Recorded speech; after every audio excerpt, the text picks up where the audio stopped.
what's up? Welcome back to the channel. Today we're going to do the stereo system, so let's get into it.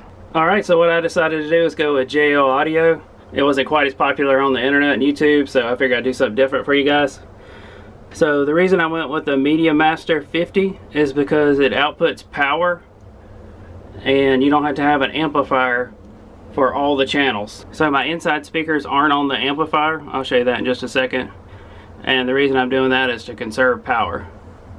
So right here you got the JL head unit, and you know, it's just like any normal one. You have the Bluetooth and the USB and all that, and then you can hook it up to your chart plotter if you want also. Alright, and so the best way I found out to cut these things out is using a jigsaw with a diamond, with a little diamond blade on it, and that cuts a good square out. Now to cut the speakers out, what I did is I used a Dremel tool with a diamond blade on it also, made for tile.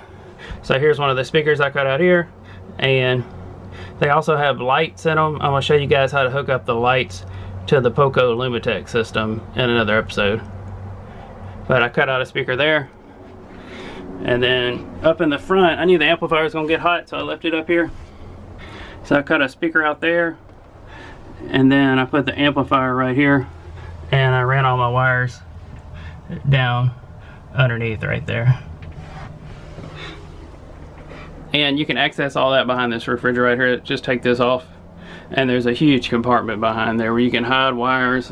That's where I was able to clean up a lot of wires and make everything look good. I'm still not finished dressing up all the wires, but that's basically how it was all done.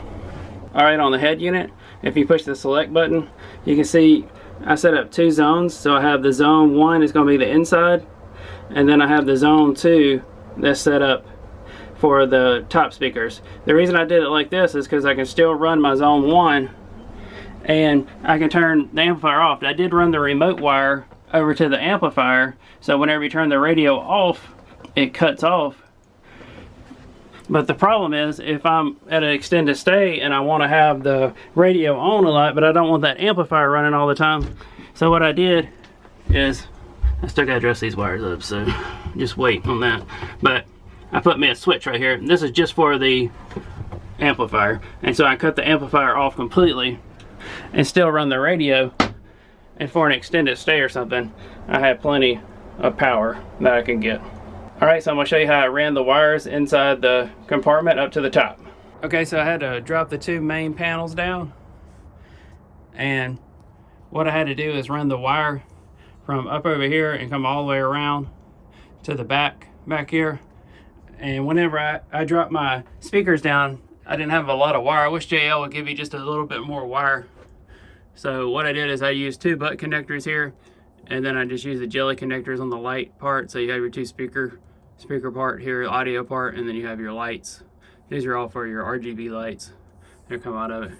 And then I'm just going to attach my wire back up and connect everything. Now there's a empty space right here. You can run your wire across where there's no starboard right here. So just run it through there and then come out, and then you just have to put all your panels back up in your boat. Alright, so here's the 2 big speakers up top, and what I did is I mounted it on the rail. I know it kind of looks Mickey Mouse, but that's the only way I could figure out a way to do it. I wanted to put them off to the side more right here, but the pipe connectors just wouldn't fit, because you have to buy these separate right here, I found out. And I was going to try to run it inside the salon pipe and run it down, but since JL only gives you about this much wire, it doesn't go very far. It only goes probably 4 inches past here. That once you ran it inside the pipe right here, it's going to be stuck right here. So you would have to make all your connections inside this pipe, and then getting back to it and all that would be really tough. So I really didn't want to go down that route. So I got these little clamshells right here. I'll put a link down in the description for these. But so what I did is ran each one into a clamshell and just went straight down. That way I have easy access down below. Now I will tell you this, on those clamshells, it says to drill a hole just slightly smaller in the rubber, and you really got to do that. I messed up and drilled my hole way too small, and then it was kind of a pain getting it back to the right size. So make sure you drill your hole right the first time. And then it's pretty simple. You just screw these down, and I am going to put a bead of that caulk on it too, just to keep it more waterproof. But that's what they turned out like right there. I think they look good, especially with my lights. you know, the way they are. I probably would have rather put the speaker over here and maybe the lights right there if I could go back and redo it from the get-go.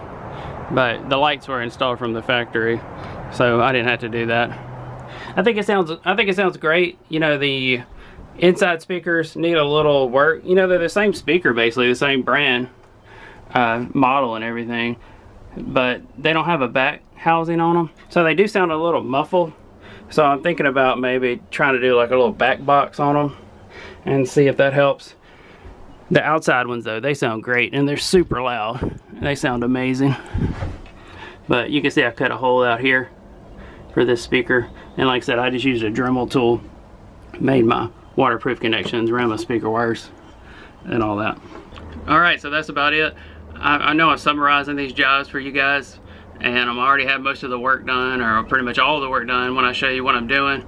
I'm mainly just trying to give you an overview of the parts I'm using, because for me that was the most confusing part, is just figuring out what I needed, how it was all going to work, where I was going to mount it and things like that.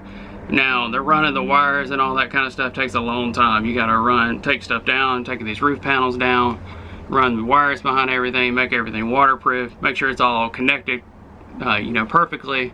It's a lot to it. So if you got the time, you know, to work on it at night like I'm doing when I get off work, then feel free to do it. I'm saving myself a lot of money by doing this. It would have cost a ton, you know, at least twice as much to get to a place to get somebody to do all this. And I get to do it the way I like it. I know where the wires are going myself. If I have a problem, I can fix it myself.